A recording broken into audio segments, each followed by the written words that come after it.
Hola, bienvenidos nuevamente a un nuevo video de Historia de las Ideas Políticas. Hoy vamos a analizar la segunda parte de la Edad Moderna. La Edad Moderna es una edad que tiene la característica de muchas innovaciones, ¿no? La primera parte que vimos en el video anterior es la ruptura con el pasado, es la ruptura con todo lo que fue la Edad Media y cuáles fueron los cambios que se produjeron en esta primera etapa de la Edad Moderna.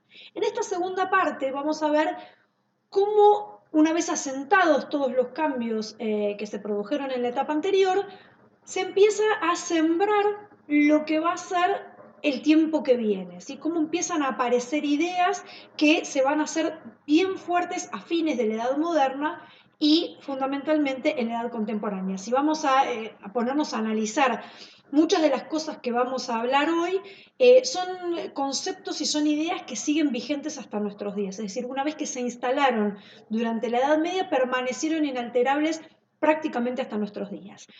Tal como hicimos en el video anterior, voy a tratar de resumir esta segunda etapa de la Edad Moderna en 5 puntos que me parece que son los más relevantes. Primer punto, el contractualismo como movimiento filosófico y de pensamiento.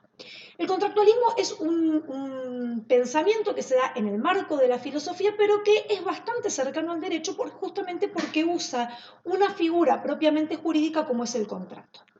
El contractualismo es un movimiento que se enmarca dentro de lo que es el derecho natural, es decir, son ius naturalistas. Solamente que estos ius naturalistas del contractualismo, en lugar de tratar de buscar esos principios del derecho natural en la voluntad de Dios, en la razón de Dios, en la naturaleza y en Dios como creador de esa naturaleza, van a decir no. Donde hay que buscar los principios del derecho natural es en la naturaleza del hombre, no en la naturaleza como medio natural. Entonces, van a correr de la discusión la razón de Dios o la voluntad de Dios o tratar de interpretar cuáles son las reglas que Dios trata de imponernos desde el derecho natural para tratar de deducir o tratar de interpretar cuáles son aquellos principios que surgen de la naturaleza del hombre. Para eso van a necesitar imaginarse cuál es esa naturaleza del hombre. Y esto es lo que vamos a ir viendo un poquito a lo largo del video. Entonces, en primer lugar, los contractualistas son ius naturalistas. Todos los contractualistas van a proponer una idea, un ejercicio mental en el que ellos imaginan un estado de naturaleza. Este estado de naturaleza es tratar de imaginar cómo es el hombre o cómo sería el hombre en un estado en el que no existiera el Estado como organización política, donde no existieran las leyes, donde no existiera la sociedad civil, donde no existieran las reglas de lo que se puede y de lo que no se puede hacer y de que si yo hago lo que no se puede hacer, entonces voy a tener consecuencias aplicadas por la comunidad o por el Estado. Es decir, un estado en el que el hombre es salvaje y todavía no ha sido domesticado por la sociedad. Esto es lo que ellos van a llamar el estado de naturaleza. Los 3 autores que vamos a analizar van a imaginar un estado de naturaleza diferente, o sea, se van a imaginar al hombre como en su estado natural de una manera diferente.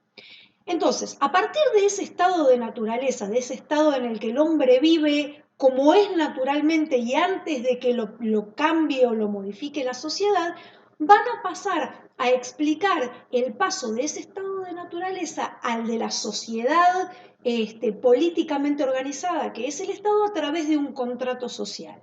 Es decir, el hombre que vive en ese estado de naturaleza, en algún punto y por alguna razón que va a ser diferente en todos los autores, va a llegar a la conclusión de que mejor crea el Estado, crea el derecho, crea la sociedad y para eso se ponen de acuerdo, ¿sí? Todos los hombres que viven en el estado de naturaleza se ponen de acuerdo y prestan su voluntad para formar el Estado, es decir, a través de un pacto, a través de un contrato. Por eso se llama contrato social o pacto social, ¿sí? O sea, acá lo que aparece como llamativo es la voluntad expresada por parte de la población, por parte del pueblo, por parte del elemento humano.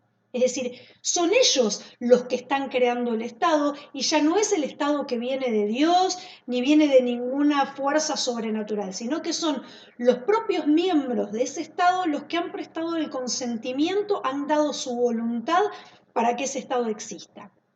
Una cosa que es importante aclarar para que nadie se confunda con esta explicación que van a proponer los contractualistas, es que esta idea del contrato social es una metáfora, ¿sí? O sea, es un ejercicio mental de tratar de explicar cuál es el origen y cuál es la justificación por la cual existe el Estado. Pero ninguno de los autores contractualistas afirma en ningún momento que esto que ellos explican haya sucedido en la realidad. Es decir, no creen que en algún momento de la historia de la humanidad el hombre vivió en estado salvaje, en estado natural, y que llegado a un punto de la evolución de la historia de la humanidad, esos grupos humanos se pusieron de acuerdo y a través de prestar su consentimiento crearon efectivamente el contrato social, sino simplemente es un ejercicio mental para tratar de explicar esta situación. Esto es importante entenderlo porque si no uno puede confundir a dónde apuntan las explicaciones, ¿sí? Entonces ese es el primer punto, el contractualismo como movimiento. Punto 2, el primero de los contractualistas, Hobbes, Thomas Hobbes, un autor inglés, que, como todos los contractualistas, justamente va a comenzar describiendo ese estado de naturaleza como un estado caótico, como un estado de guerra, como un estado de violencia y de crueldad permanente en el que el hombre no es un ser sociable por naturaleza, no es un ser que disfrute de la compañía de otros seres humanos, sino que por el contrario, él parte desde un concepto de igualdad. Él dice, todos los hombres son iguales, tanto en fuerza como en inteligencia o en capacidad. Dice, y si no son exactamente iguales, esas diferencias se pueden suplir, en lo que se refiere a la fuerza física, se pueden suplir a través de la unión. Es decir, si hay un sujeto que es más fuerte físicamente que los otros demás que son más débiles pueden unirse en contra de esa fuerza y entonces se compensan las diferencias. Esto lo que quiere decir es que si bien hay determinadas desigualdades, esas desigualdades no son insalvables. Entonces, partiendo de la idea de que todos somos naturalmente iguales, todos podemos aspirar a lograr todo lo que nos propongamos, a conseguir todo lo que nos propongamos. ¿Sí? O sea, como no hay más fuertes que puedan aspirar a más y más débiles que puedan aspirar a menos, todos podemos aspirar a todo lo que podamos conseguir. Y ese podamos conseguir significa acaparar y quitarle a los demás.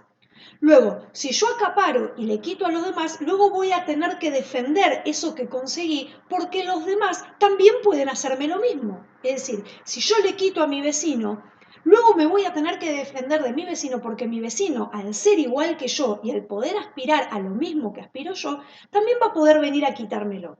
Y si su fuerza, su inteligencia o su astucia le alcanza para quitármelo, entonces yo me voy a ver desposeído y acá no va a haber a quién reclamarle. ¿Por qué? Porque justamente el estado de naturaleza es un estado en el que no hay ley. No hay un estado que imponga determinadas reglas y diga esto se puede hacer y esto no se puede hacer y al que se pasa de la raya entonces le cae el peso de la fuerza pública. ¿Sí? Entonces acá vale todo lo que yo pueda conseguir y defender. Entonces, en una situación como esta, en la que yo puedo quitarle lo que sea a los demás, pero que los demás también pueden quitármelo a mí, no hay espacio, dice Hobbes, para que el hombre prospere ni en la ciencia, ni en la tecnología, ni en el arte, ni en el comercio. ¿Por qué? Porque está todo el tiempo defendiendo lo que logró y viendo cómo puede conseguir algo más. Este estado de naturaleza en el que todos vivimos en guerra con todos y mirándonos de costado porque no sé cuándo me van a venir a quitar lo que yo tengo, es un estado insostenible para el hombre. ¿Sí? O sea, en este estado de naturaleza no hay ley y por lo tanto no existe lo que es justo de lo que es injusto. Lo único que existe es la preservación de la vida y el ir por todo. ¿Sí? Entonces, de este estado de naturaleza del que parte Hobbes, dice, bueno, los hombres en algún momento, en algún punto de vivir en este caos y en esta guerra total, se dan cuenta de que esto no es sano, que si siguen por ese camino se van a exterminar unos a otros y que por lo tanto es mucho mejor ponerse de acuerdo, ceder esa vocación de ir por todo, esa posibilidad de ir por todo, ceder la libertad, ceder los derechos, o sea, el derecho a ir por todo, cederlo en función de algo, de crear una institución o un Estado, para ser más concretos, que le garantice a cada uno que va a defender lo que tiene. Es decir, yo ya no voy a poder ir a quitarle a mi vecino, es decir, ya no voy a poder aspirar a conseguir todo lo que pueda conseguir, pero voy a tener garantizado que lo que ya tengo nadie me lo va a poder venir a quitar porque el Estado se va a encargar de protegerme. ¿Sí?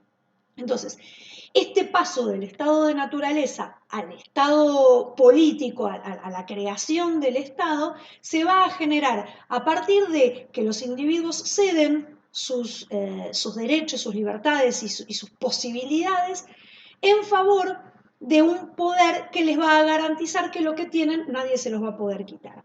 Para poder garantizar esto, Hobbes entiende que se debe ceder toda la libertad y todo el poder a favor de un poder político que concentre todo ese poder. Por eso Hobbes entiende que la única manera de que el Estado funcione y que le garantice seguridad y que le garantice la propiedad y que le garantice la vida a los miembros de ese Estado es que el Estado sea un Estado absoluto, con un poder absoluto al que no se pueda cuestionar, porque cualquier cuestionamiento implica volver al desorden. O sea, si el pacto se quiebra, si el pacto social se quiebra, es volver a la guerra de todos contra todos. Entonces, de alguna manera va a terminar siendo un defensor de la monarquía absoluta.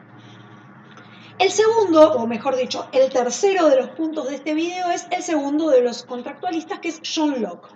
Otro inglés un poco posterior a Hobbes, en el que ya el contexto en el que aparece Locke va a ser algo diferente y por eso vamos a ver el cambio que se va a dar en su teoría. El contexto en el que aparece Locke es un contexto en el que Inglaterra termina definitivamente su proceso de unificación nacional, del que también habíamos hablado en el video anterior, y que esos procesos de unificación nacional nosotros habíamos dicho que justificaban de alguna manera esa centralización y esa concentración del poder en manos del rey, es decir, los procesos de unificación nacional justificaban las monarquías absolutas. Una vez que esos procesos ya están terminados, se empieza a cuestionar si es necesario realmente que el rey conserve y acapare todo el poder sin rendir cuentas a nadie, sin que haya ningún poder que lo contenga o que lo controle. Entonces, justamente Locke, como va a vivir en una época en donde ese proceso ya está terminado, no le va a encontrar tanta justificación al poder absolutista de los monarcas. ¿Sí?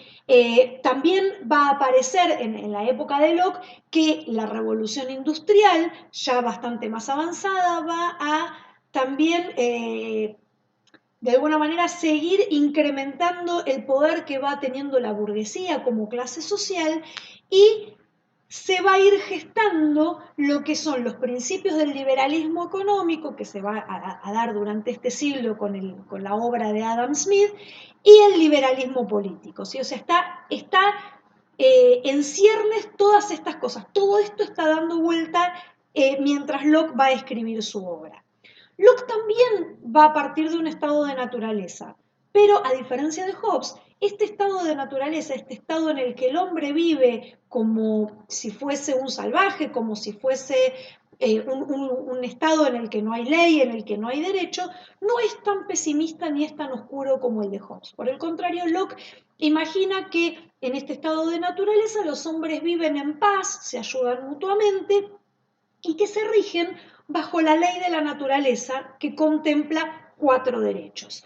El derecho a la vida, el derecho a la libertad, el derecho a la propiedad privada y el derecho a la seguridad.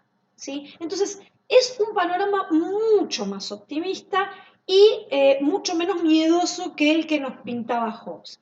Entonces, ¿cómo se pasa el Locke de este estado de naturaleza un poco más positivo y un poco más optimista al estado, al contrato social? en algún punto este grupo humano que vive en este estado de naturaleza entiende de que es mejor ceder algunos de sus derechos, un poco de sus libertades, a cambio de crear un estado que les garantice nuevamente, estamos hablando de garantizar nuevamente estos derechos que ya tenían en el estado de naturaleza. Y acá aparece un punto que para nosotros ya va a ser bastante familiar. Locke pone en blanco sobre negro la idea de que estos derechos, ¿sí? El derecho a la vida, el derecho a la libertad y el derecho a la propiedad privada, son derechos que están ya en el hombre por naturaleza, o sea, ya nacen con el viene de fábrica con esos derechos. Y que por lo tanto el estado que se crea a consecuencia del paso del estado de naturaleza al estado político necesariamente tiene que existir para garantizar esos derechos, no puede no garantizarlos. Entonces, esto es lo que nosotros hoy entendemos como los derechos humanos, o sea, que hay determinados derechos, que ahora por supuesto son muchos más que los que mencionaba Locke, hay determinados derechos que los poseemos por el simple hecho de nacer en la raza humana y que no hay ninguna justificación para que un Estado no los reconozca y no los garantice. O sea, es, es una verdad de perogrullo que todo Estado debe reconocer, debe positivizar esos derechos y los debe garantizar y protegérselos, ¿sí? Entonces, para justificar esto que para nosotros hoy es de una claridad meridiana, lo que hace es explicarlo a través de esta metáfora del contrato social. Dice, nosotros en el estado de naturaleza ya teníamos todos estos derechos y que en algún momento decidimos que era mejor ceder una parte de nuestras libertades para que esa creación, ese estado que va a surgir a partir del contrato social, nos garantice que vamos a seguir gozando de esos derechos. Si no, no tiene ningún sentido que exista el Estado. Entonces, si el Estado no nos va a garantizar esos derechos, entonces no tiene ningún sentido que existan. Ya Locke también va a hablar de que el poder político es el poder que hace las leyes, es el poder que hace estas leyes que van a proteger y van a garantizar los derechos y las libertades de sus miembros y que el verdadero poder, el poder soberano, reside en la comunidad. Esta comunidad que se ha puesto de acuerdo, que ha cedido una parte de sus libertades para crear al Estado político, pero que no cedió todo. ¿Sí? Entonces, acá también empezamos a ver este germen del liberalismo político. O sea, el Estado existe para garantizar mis derechos. No le cedo yo toda mi existencia, toda mi entidad como individuo al Estado. El Estado solamente se tiene que ocupar de proteger, de mantener el orden, de brindarle seguridad a sus miembros, de protegerle y garantizarle sus derechos, pero nada más. No debe meterse en todos los ámbitos de la vida. ¿Por qué? Porque el individuo decidió conservar en el momento en el que se realizó el pacto social, decidió conservar ciertos derechos y ciertas libertades para sí mismos, en las cuales el Estado no puede tener injerencia alguna. Entonces acá empezamos a ver cómo se manifiesta este liberalismo donde el Estado es pequeño, tiene funciones determinadas y pocas, y en la que los individuos son mucho más importantes con sus derechos y con sus libertades frente a un Estado que cada vez tiene más límites. ¿Sí? No es por eso extraño que la revolución de los Estados Unidos y la independencia de los Estados Unidos se base muy notoriamente en la obra de Locke, como vamos a ver en uno de los puntos que vamos a analizar más adelante. El cuarto punto, otro de los contractualistas, también muy conocido, Jean-Jacques Rousseau, esta vez francés, y si Locke fue inspirador de la Revolución Americana, Rousseau va a ser el inspirador de la Revolución Francesa. No difiere mucho en lo que es el planteamiento, no vuelve a haber un planteamiento de estado de naturaleza oscuro y pesimista como el de Hobbes, sino que Rousseau habla de que el hombre en el estado de naturaleza es fuerte, puede defenderse de las fieras, puede autoproveerse de alimentos, es decir, es bueno, es solidario, es piadoso con sus semejantes, etc. Es lo que va a recibir el nombre de el buen salvaje de Rousseau. O sea, Rousseau imagina al hombre en estado de naturaleza como un salvaje que es bueno, que es autosuficiente, que es feliz y que vive en este estado de naturaleza de una manera bastante positiva. En algún momento lo que él dice es que en el pasaje de este estado de naturaleza hacia la sociedad civil, hacia la sociedad política, ahí es donde aparecen las desigualdades, ¿sí? O sea, lo que él dice es que cuando se crea el Estado va a garantizar, van a aparecer las leyes, va a aparecer el derecho, y las leyes y el derecho lo que van a hacer es garantizar y proteger la propiedad. Y que cuando esto sucede, cuando se garantiza la propiedad, entonces ahí aparecen las desigualdades, porque hay gente que tiene y hay gente que no, ¿sí? Entonces, él lo que dice es que todas las desigualdades que nosotros vemos en la sociedad, en los miembros de la sociedad, surgen en el momento en el que aparece el Estado, aparece la ley y aparece el derecho. ¿Cuál es el planteo, qué es lo que va a proponer Hobbes de este nuevo Estado que se crea a través del contrato social? Él dice, este buen salvaje decide entrar a la sociedad con una única condición. Cada miembro de la sociedad, cada miembro de este nuevo Estado que se va a crear a partir del contrato, lo que manifiesta es, yo cedo todos mis derechos, cedo todas las libertades que tenía en el estado de naturaleza, donde yo podía hacer todo lo que quisiera, todo lo cedo. Pero a cambio de que todos los demás también cedan todos sus derechos y todas sus libertades. O sea, vamos a estar todos en una condición de igualdad absoluta. Todos cedemos nuestras libertades y nuestros derechos del estado de naturaleza a favor de esta nueva creación que es el Estado que vamos a formar a partir del contrato social. Entonces, de la sumatoria de las libertades y de los derechos que cada uno de los miembros ceden, se va a formar un estado colectivo en el que se va a formar con la fuerza de cada uno de sus miembros, o sea, esa vieja idea de que el todo es más importante que la suma de las partes. Entonces, acá va a empezar a aparecer la idea de lo colectivo, de la voluntad general, de que ahí es donde reside el verdadero poder y no en los individuos, ¿sí? O sea, el verdadero poder político del Estado reside en la unión, en juntar las fuerzas de todos y en la igualdad de todos los miembros de ese Estado que han cedido todos sus derechos a condición de que los demás hicieran lo mismo. ¿Sí? Entonces, estas son las dos ideas más relevantes.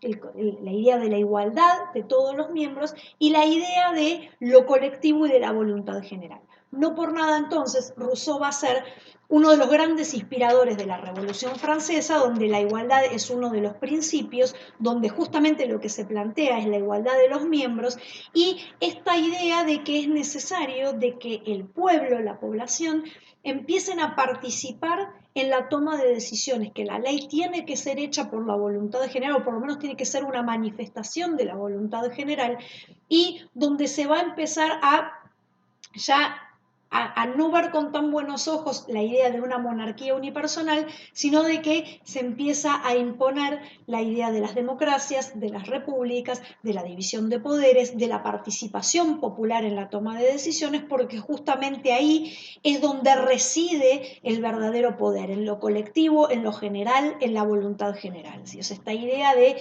la soberanía en el pueblo va a estar alimentada por esta teoría de Rousseau.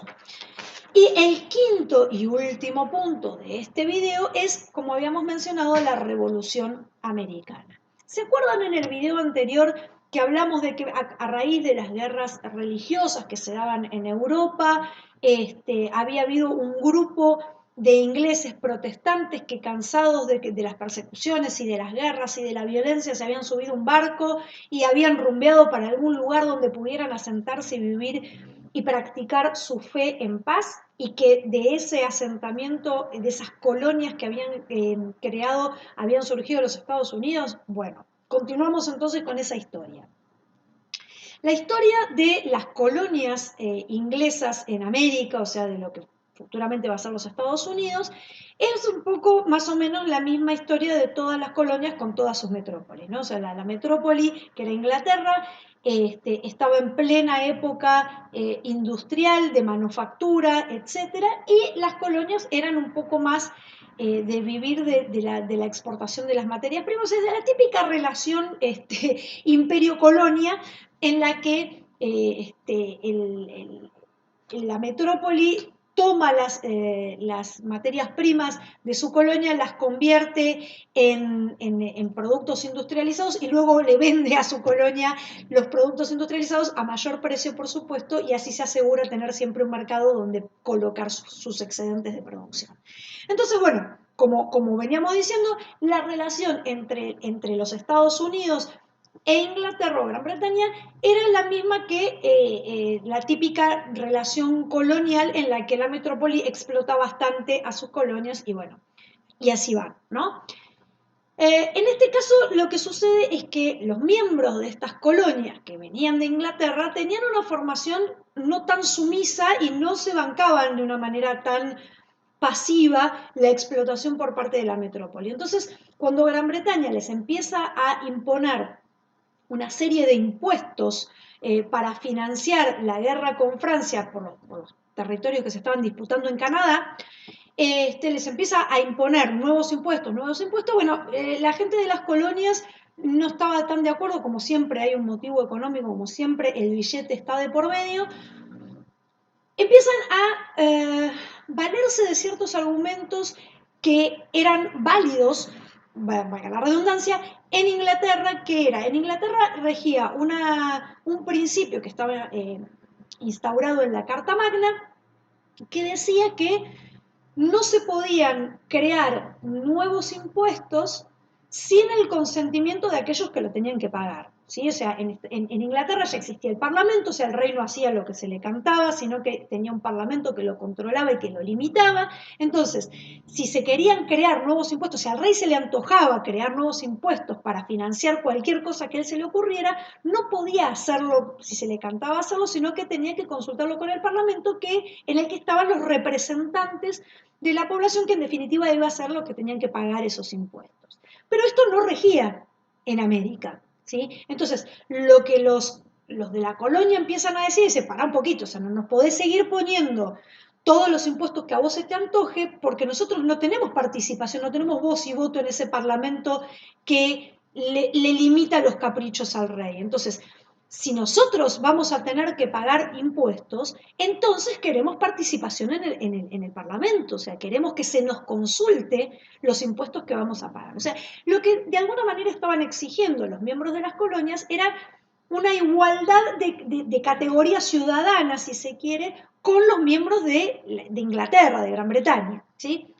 Pero bueno, o sea, obviamente Gran Bretaña no consideraba que estuvieran en un pie de igualdad. Bueno, piñas van, piñas vienen, boicots van, boicots vienen, balas van, balas vienen. En algún momento los Estados Unidos dice, entonces lo que vamos a hacer es independizarnos de Gran Bretaña, no queremos nada, una participación en el Parlamento, sino que lo que queremos es la independencia, queremos ser un país diferente, que nada que ver con Inglaterra. Entonces, ¿qué es lo que van a hacer?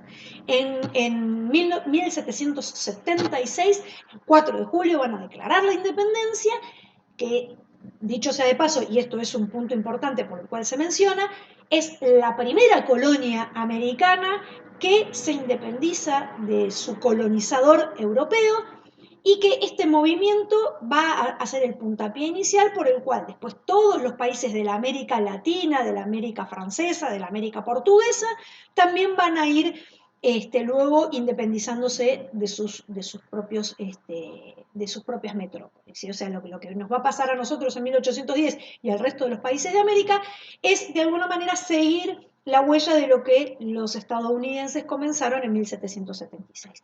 Pero este no es el detalle más relevante desde el punto de vista de nuestra asignatura, sino que es la redacción de la primera constitución política escrita. Estamos en el mundo, en un movimiento, en un momento en el que los pensadores, los intelectuales, abrazaban el racionalismo. humanismo. Abrazaban la idea de que el hombre, a través de la razón, iba a poder descubrir todos los primeros principios de todas las ciencias, incluido el derecho, incluido la política, etcétera, que todavía estaba un poco metido dentro de la filosofía, pero ahí vamos, ¿sí? O sea, la idea de que éramos capaces de descubrir aquellos principios que eran los esenciales, los básicos, los primarios, y que esos principios no cambian, como 2 más 2 es 4, ¿sí? En matemáticas, solamente que eso lo descubrimos en la época de los griegos. Acá estábamos en el siglo XVIII y todavía no teníamos muy claro si habíamos descubierto los primeros principios en lo referente a la política y al derecho. Pero los racionalistas creían que sí, y que una vez que lo hubiésemos descubierto, los podíamos plasmar en un único cuerpo legal, ¿sí? Que en este caso se llama Constitución y que más adelante, aplicado al derecho privado, se va a llamar Código, ¿sí? O sea, por eso va a aparecer todo el movimiento de la codificación un poquitito más adelante. Pero este es el primer punto, este es el primer paso hacia la racionalización del derecho en cuerpos legales escritos. Estos cuerpos legales escritos lo que le daban era una mayor estabilidad y una mayor seguridad jurídica, porque no es tan fácil andar cambiando, ni tampoco es tan posible discutir el verdadero significado de esas normas que están escritas, porque las normas dicen lo que dice la letra de la ley, ¿sí? Entonces, esta constitución escrita también va a ser súper innovadora, va a ser vanguardia, porque va a ser la primera. Y va a ser la primera de muchas, porque a partir de este movimiento, de esta ficha que mueve los Estados Unidos, muchos estados, muchas colonias que se van a ir independizando en América van a adoptar posteriormente constituciones inspiradas en la Constitución de Estados Unidos, por ejemplo la nuestra, que es muy parecida a la Constitución de los Estados Unidos, pero también otros países de Europa, cuando se vayan removiendo las monarquías, también van a ir adoptando constituciones escritas, es decir, ponen de moda la constitución escrita. Esta constitución escrita de los Estados Unidos es innovadora por donde la miremos en este momento de la historia. Primero, es la primera que se les ocurre establecer una forma republicana de gobierno. Son los primeros que hablan de que imponen la división de poderes, donde se le otorgan derechos, garantías y libertades a la población, es decir, se hace todo un manifiesto en esa constitución escrita donde se plasman los derechos, las libertades y las garantías de las que goza la población norteamericana. Esto es absolutamente novedoso. Todas esas ideas modernas que estaban dando vuelta por ahí de los derechos que los individuos gozaban y de que el Estado se los tenía que reconocer, bueno, los norteamericanos las hacen realidad y las escriben en la Constitución, ¿sí? Entonces, primero, la forma republicana de gobierno, que son los primeros en instaurarla y en escribirla en su Constitución. Segundo, la forma de Estado federal. Son los primeros que establecen una forma federal de Estado, que ya un poco sabemos de qué se trata, y que también lo ponen en la Constitución. Y tercero, y esto creo que es lo más novedoso que trae la Constitución norteamericana, es la forma de gobierno presidencial. No existía en ningún lugar del mundo una forma de gobierno presidencial. Los presidentes no existían. O sea, eran monarquías con más poder, con menos poder, más limitada, menos limitada, pero monarquía. No había tutía, no existía otra forma en que se pudieran gobernar los pueblos. Entonces, los norteamericanos no solo traen la novedad de la Constitución, sino que en esa Constitución ponen derechos y garantías para la población, deciden la forma republicana de gobierno, deciden la división de poderes, establecen la forma federal de Estado y además crean el presidencialismo. O sea, es como el iPhone de las constituciones, ¿sí? O sea, siempre la vanguardia. ¿Cuál es la deuda que tiene esta constitución? Que si bien se plasman estos derechos y estas garantías, todos inspirados en la obra de Locke, como dije hace un ratito, recordemos, por si no se acuerdan, que Locke hablaba de que los derechos fundamentales eran la vida, la libertad y la propiedad privada. Estos derechos obviamente van a estar plasmados en la Constitución norteamericana. La deuda que va a quedar es que, si bien la Constitución dice que todos los hombres son iguales, que todos los ciudadanos de los Estados Unidos son iguales y que tienen derecho a la vida, que tienen derecho a la libertad y que tienen derecho a la propiedad privada, ¿Qué pasó con la esclavitud? Bueno, la esclavitud, nada, te la debo, ¿sí? O sea, la dejaron ahí, había la mitad de las colonias que todavía estaban, que se beneficiaban económicamente de los esclavos traídos de África y faltarían bastantes años, o sea, recordemos que la guerra de secesión norteamericana en la que el norte industrial se enfrenta al sur esclavista, no se va a dar sino hasta casi dentro de 100 años, en 1860 y tanto. Entonces, esta constitución que era tan moderna, tan novedosa, que garantizaba derechos, que establecía las libertades y la forma de gobierno republicana y presidencialista, etcétera, etcétera, se olvidó de la cuestión de la esclavitud. También es necesario aclarar que Jefferson, que es uno de los padres de la Constitución norteamericana, era sureño, era esclavista, y bueno, yo creo que en ningún caso iba a dar un paso para decir que los esclavos estaban en un pie de igualdad con el resto de los ciudadanos. Pero bueno, eso es un detalle que después le va a costar a los Estados Unidos muchos años de lucha, una guerra civil, y la equiparación de los afroamericanos con los blancos hasta el siglo XX no se va a terminar de resolver con la cuestión de los derechos civiles. Bueno, eso es todo, fueron 5 puntos, espero que les haya servido y nos vemos en el próximo video como siempre, muchas gracias y hasta luego.